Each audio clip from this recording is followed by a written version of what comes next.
All right, well, welcome back. So this is Chemistry 125 Laboratory Tutorial.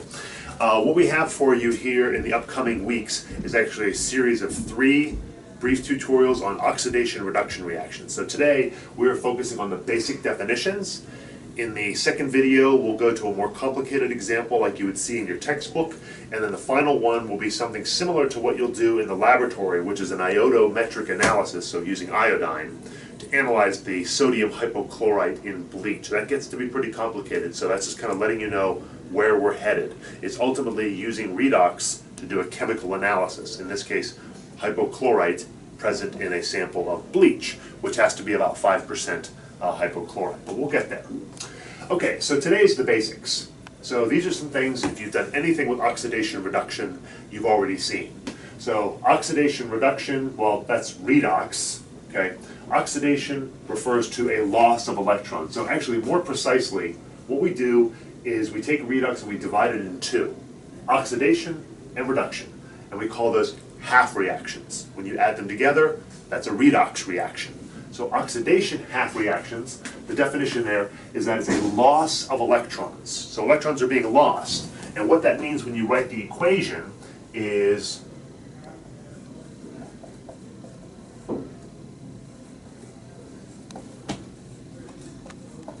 that you put the electrons on the right side of the equation when you do the half reaction. The reduction half reaction, which is a gain of electrons, as you might imagine, you put the electrons on the left side of the equation. And then when you add the 2 half reactions together, you have to adjust the electrons so that the number of electrons lost is the same as the number of electrons gained. So it's kind of like a circuit, oxidation reduction. They have to be the same. And here's your 2 mnemonic devices. Oil rig oxidation is a loss of electrons, reduction is a gain. Or Leo-Gur, these are things you might have learned in high school. Loss of electrons is oxidation, gain of electrons is reduction. And I'm just throwing this one out here right now. We'll get to the point where we're actually doing real redox, and we'll do them in aqueous solutions, either in an acidic medium or a basic medium. So whenever you see the phrase, the reaction was done in acid, we're not going to get to any of this today because this is getting ahead of ourselves. That means that you have as much H+, because that's associated with an acid, and H2O, aqueous solution. You add those to the chemical equations as needed to balance them. But that's getting ahead of ourselves. We are not going to do in these videos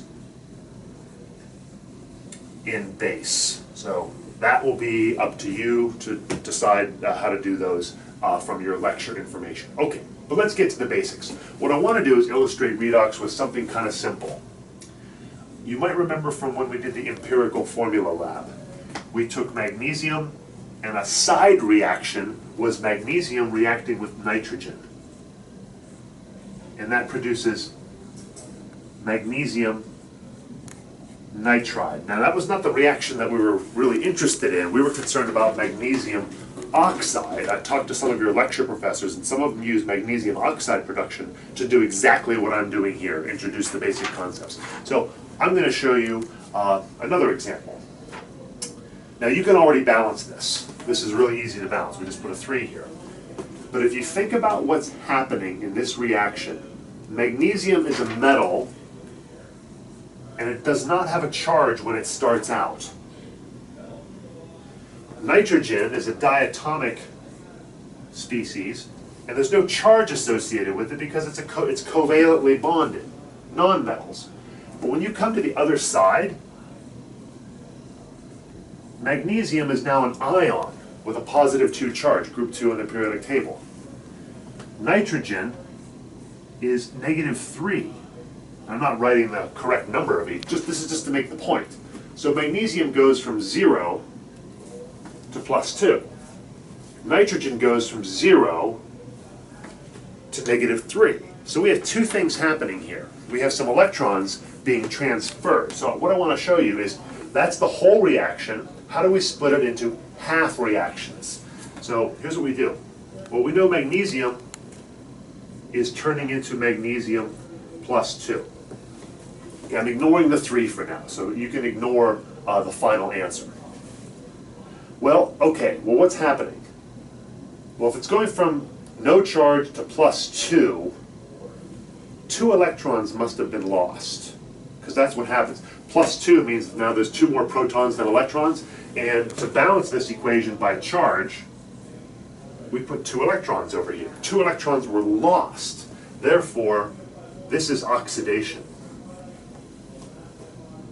Now, when you balance these, they have to be balanced by atoms and by charge. So there's 1 magnesium on each side, and the total charge over here is 0. The total charge over here is now +2 and -2 is also 0. So this is a balanced half reaction. Now the other one that's happening is nitrogen becoming nitrogen with a -3 charge. Okay, well there's 2 nitrogen atoms here, so we have to put a 2 here. Okay, so it balances by atoms, but it doesn't balance by charge. So if you think about it, it's going from 0 to -3, but it's happening twice. So 2 nitrogen atoms turning into 2 nitrogen ions. So what's happening here? Well, it's going from neutral to -3, so it's gaining electrons. So each nitrogen atom is gaining 3 electrons, but it's happening twice.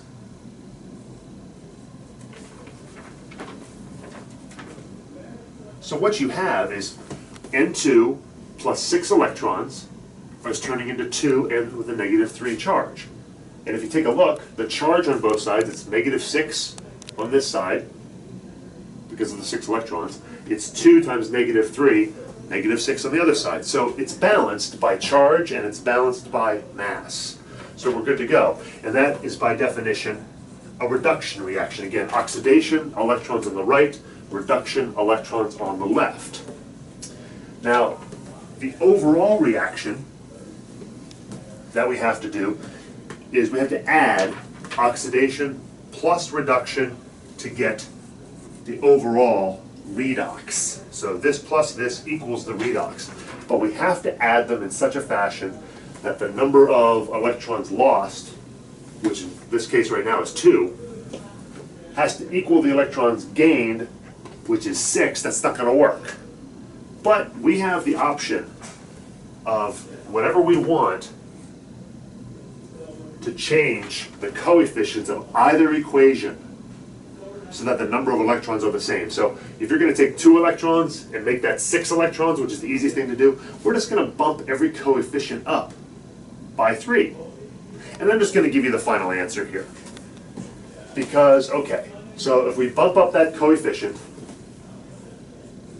we add up everything on the right side and put it down here, or excuse me, left side, and put it on the reactant side. We add up everything on the right side and push it down here. Then we should come up with this answer. So the 3 distributes to everything, so we're going to have 3 magnesiums. Okay, plus, well, the nitrogen stays the same. Okay, plus 6 electrons. That's everything on the left side of the arrow, the reactant side. On the other side, then we have 3 magnesium 2 plus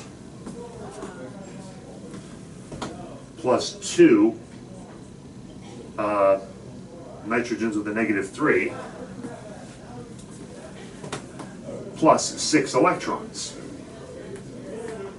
Well, that works out pretty well, because the electrons, as they should, are the same, so we can drop those out, and we end up writing, since we know this is a solid, we write this as a solid compound.